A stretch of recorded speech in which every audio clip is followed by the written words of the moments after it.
भारतीय पत्रकार सुरक्षा परिषद का 7वां राष्ट्रीय अधिवेशन 15 दिसंबर को राष्ट्रीय अध्यक्ष मणि शंकर सिन्हा की अगुवाई में लखनऊ में हुआ संपन्न। तहलका न्यूज चैनल के लिए मिट्ठू शाह की रिपोर्ट। 30 लोग यहाँ थे। अभी किसी ने संख्या बताई। हमारे सनातन संस्कृति में तो 9 ग्रह है, 12 राशियां हैं और 9 ही ग्रह और 12 राशियां ही मात्र पूरी सृष्टि का संचालन कर देती हैं। आप तो 30 हो, न जाने कितने ग्रह और कितनी राशियां हो। आपको किस बात की चिंता? कई सृष्टियों का संचालन हो सकता है। खालसा पंथ के प्रवर्तक, संख्या की बात हमने लिखा, किसी ने 30 बोला था, मैं नाम नहीं लूंगा, नाम भी लिखा हूं, लूंगा नहीं। मात्र 5 लोगों के लेके खालसा पंथ के प्रवर्तक गोविंद सिंह ने पंच प्यारे से एक ऐसे पंथ का निर्माण कर दिया जो पूरे विश्व में जाना जाता है। और सिर्फ जाना नहीं जाता, उनको देख के उनकी पहचाना जाता है, क्योंकि वही दूर से केस, वही दूर से कृपाण धारण किए होते हैं। हम दूर से जानते हैं ये सिख हैं। सिर्फ 5 ही लोगों को तो लेके भक्ता खालसा पंथ। इतना ही नहीं, छोड़ दीजिए, आप पत्रकार हैं, आप में से काफी लोग कवरेज भी किए होंगे। हमारे इस हिंदुस्तान में मिसाइल मैन नाम के एक साइंटिस्ट थे, नाम का हिंट दे रहा हूं, सबको पता हो गया होगा, जो भारत के राष्ट्रपति भी थे। पता है, बायोग्राफी पढ़ लीजिएगा। वो जिस स्कूल में पढ़ते थे ना, प्राइमरी स्कूल में 4 से 5 बच्चे होते थे। APJ, doctor APJ Abdul Kalam 4 से 5 बच्चों वाले स्कूल से निकल के मिसाइल बन सकते हैं, देश के राष्ट्रपति बन सकते हैं, तो 30 बच्चों के स्कूल से निकलने वाले आप कल्पना क्या के बन सकते हो। इसलिए संख्या पे नहीं, सम्मान पे, विचार पे, लड़ाई पे, सोच पे और लक्ष्य पे निश्चित होना होगा। फिर बताता हूं, 7 जुलाई सन 2024 को भारत की सरकार ने न्यायालय की धाराएं बदली। क्यों सर? मेरी लड़ाई थोड़ी तेज हुई। उसके पहले मैं धीरे धीरे लड़ रहा था। मैं ये देख रहा था सरकार बदलती क्या, कहीं तो ऐसा नहीं कि मैं जिस मुद्दे को मांगूं और बदल दे और ये सरकार कहते भाई डबल इंजन की सरकार, हम सोच सकते हैं, तुम अकेले कैसे। लोगों ने मुझसे कहा ये इतनी मजबूत, ये बुलडोजर बाबा उत्तर प्रदेश में, मेरी भाषाओं पे मत जाइएगा, मैं पत्रकारों के बीच में हूं, खुल के बोल रहा हूं।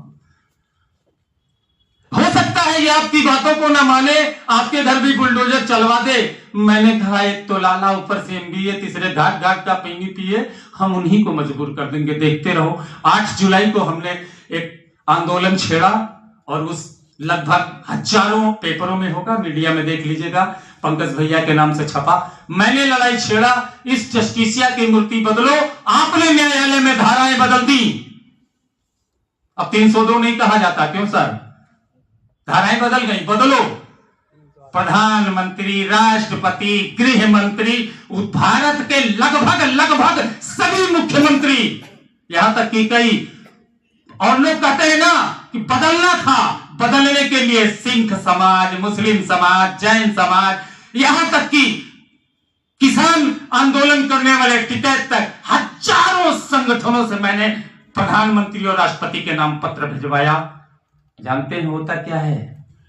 यह ज्ञापन है ना, उसी पे कहना चाह रहा था, 3 बातें एक साथ। जब आप किसी भी एक बात को, आप लोग पत्रकारिता में हैं, अभी बता रहे हैं, अधिकारियों से परिचय होता है। कोई भी पत्र लेके, हमारे बड़े भाई बता रहे थे मिश्रा जी की, वो तो प्रदेश हेडक्वार्टर में रहते हैं, हमसे बेहतर वो आपको पूछेंगे तो बताएंगे, मैं तो अभी उनसे सीख रहा हूं। लेकिन आप किसी भी बड़े अधिकारी को कोई पत्र लेके जाओ, वो उसके लेफ्ट साइड में लिखता है 2 अक्षर और कहता है आख्या पेश करो या इसकी जानकारी मुझे दो। ये प्रक्रिया है भारत की।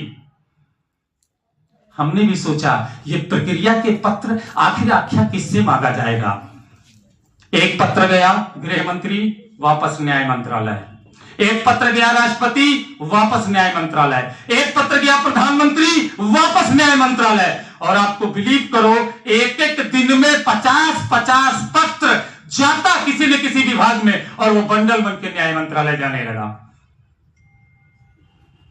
फिर हमको लगा कि अभी भी जू नहीं देख रहा, क्या उद्धव ठाकरे, क्या राज ठाकरे, क्या नवीन पटनायक।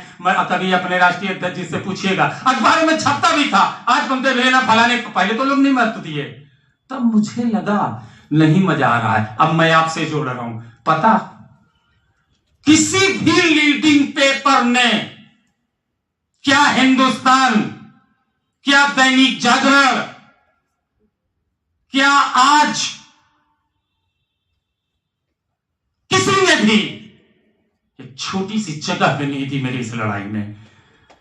मुझे लगा मैं तो गलत जा रहा हूं या मैं सफल नहीं हो सकता। तब जानते हैं मैंने क्या किया, जो आपको एक सजेशन बताते हुए लड़ाई में मैंने कहा, यार सोशल मीडिया पे एक दिन हमारी बात हुई मणिशंकर से। हमने कहा, मणिशंकर जी बताओगे हिंदुस्तान में लगभग कितने न्यूज पोर्टल होंगे जो आरएनआई से रजिस्टर्ड भी ना हो बट अपनी बात रखते हैं?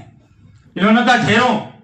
मैंने उन न्यूज पोर्टल के लोगों को कनेक्ट करना शुरू किया। हमने कहा तुम तो लिखो, और जानते हैं लिखते लिखते एक दिन ऐसा आ गया कि मैंने मणिशंकर से कहा, यार अभी भी खुल के मेरी बात नहीं लिखी जा रही है, क्या मैं भी न्यूज पोर्टल बना सकता हूं? और आपको बताऊं, अपनी लड़ाई के लिए मैंने न्यूज पोर्टल बनाया, और जब मैं हिंदुस्तान के 2000 न्यूज पोर्टलों में मेरी बात लिखने लगी, तब छोटे छोटे अखबारों ने जगह देना शुरू किया। और जब छोटे छोटे अखबारों ने जगह देना शुरू किया तो बड़े बड़े अखबारों में छपा।